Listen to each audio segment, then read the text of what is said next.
नमस्कार मंडळी, स्वागत आहे तुमचं मोरे त्यांच्या रेसिपी चॅनल मध्ये।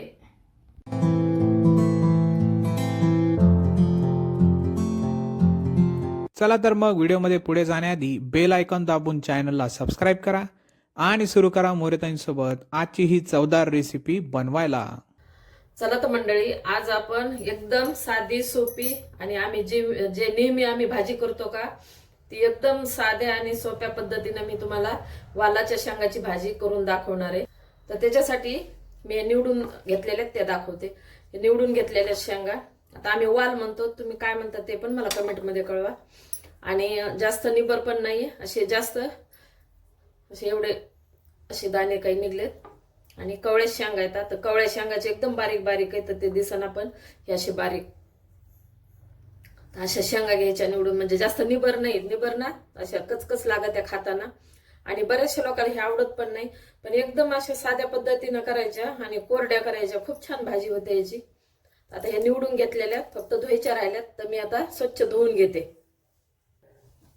तर त्याच्यासाठी फक्त हिरवी मिरची, शेंगदाणे, जिरे आणि लसण आणि कोथिंबीर। तुम्हाला ना लाल तिखट वाळ्या मिरच्या लाल टाकायच्या असेल त्या पण चालतात, किंवा हिरवी ना अजून चवदार होते म्हणून हिरव्या वापरते मी। एकदम साध्या पद्धतीनं आणि काही नाही, मोजक्या साहित्यात मी ही भाजी करून दाखवणार आहे तुम्हाला।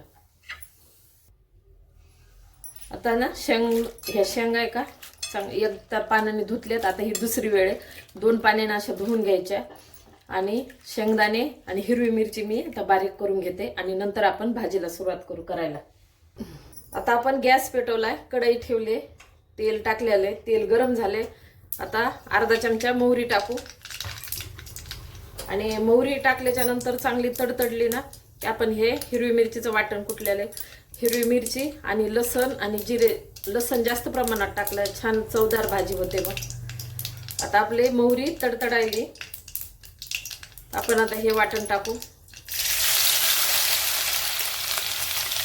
याला चांगलं परतून घेऊ।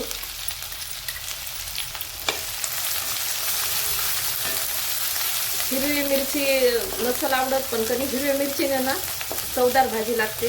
तुम्ही एकदा अशा पद्धतीने नक्की करून बघा। वाळली मिरची पण चालते, याला लाल तिखट, पण चव याची छान भारी लागते हिरवी मिरचीची। आणि सुकी भाजी करायला आपण एकदम चवदार, डब्यासाठी म्हणा मुलांच्या किंवा तुमच्या डब्यासाठी, नाही तर मग असं वरण भात केल्यावर ही भाजी तोंडी लावायला खूप छान लागते। आता हिरवी मिरचीचं वाटण छान परतून घेतलंय, थोडीशी हळद टाकू आपण आता तेलातच।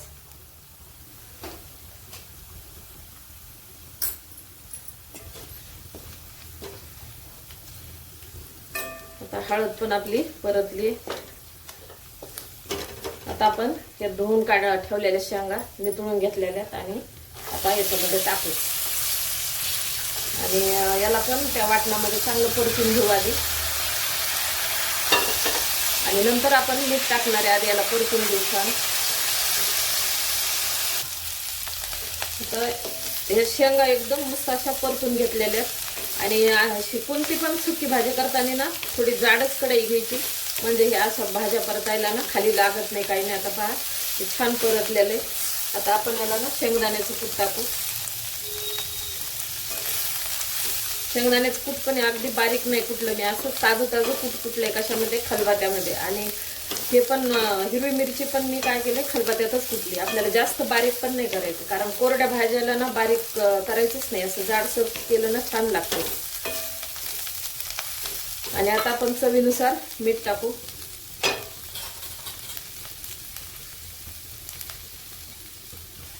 तर 1 चमचा मीठ टाकलंय,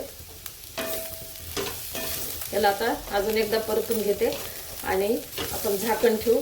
वाटलं खूपच तुमच्या शेंगा निबर असेल ना तर थोडंसं पाणी टाकून शिजून घ्यायच्या आणि झाकण ठेवून द्यायचं। आता आपण हे कोथिंबीर धुवून घेतली आणि कापून घेतली, ती पण टाकू।